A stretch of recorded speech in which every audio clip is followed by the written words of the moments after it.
February 15, 1942, Lieutenant General A.E. Percival and his fellow officers surrendered Singapore to the Imperial Japanese Army. Landing in northern Malaya, Japanese troops swept through it in just weeks. The British were well aware of Japanese intentions in the months leading up to the invasion of Malaya, but in just a matter of weeks, the seemingly mighty Allied forces were pushed back by a smaller force.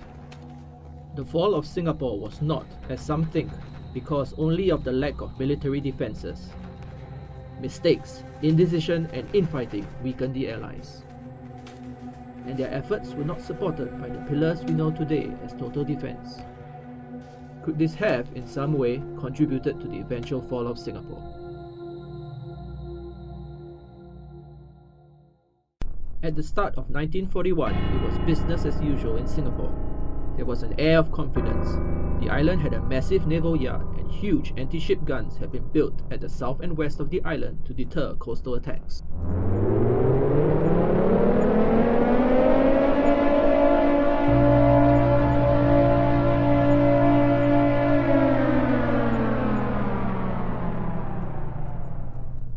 But that illusion of security was shattered in the wee hours of December 8. When the Japanese invaded Malaya, they also launched an air raid on Singapore.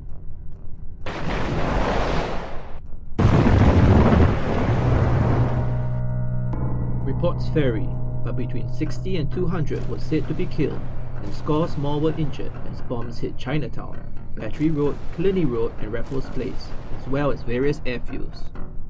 A lack of training prevented the Allies' planes from taking to the air to defend Singapore.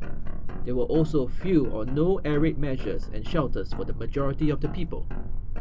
The civilians on the island were simply caught off guard both mentally and physically for the conflict, as the colonial authorities had not been active in mobilizing them.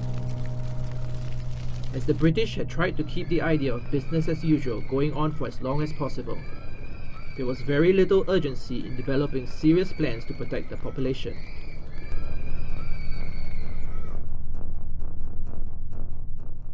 By January 31st, 1942, the Allies had retreated from Malaya into Singapore, and parts of the causeway were blown up to slow down the Japanese.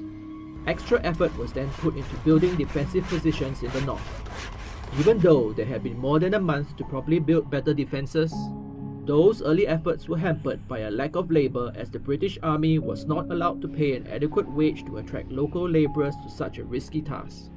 Also, some of those in charge had believed that such an undertaking was bad for morale, so they did not pursue it.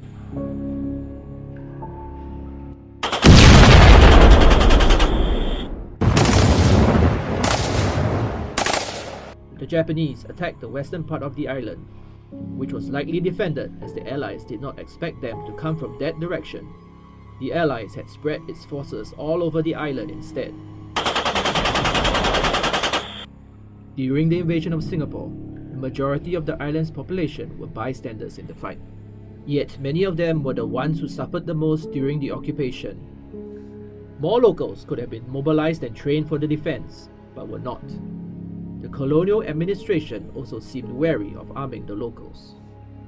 But recruiting them would have been a positive step, as they would have been fighting for the very survival of their homeland.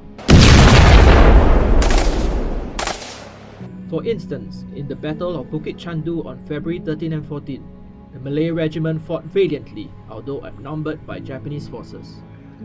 Eventually, they were wiped out after running out of ammunition and engaging the enemy in hand-to-hand combat.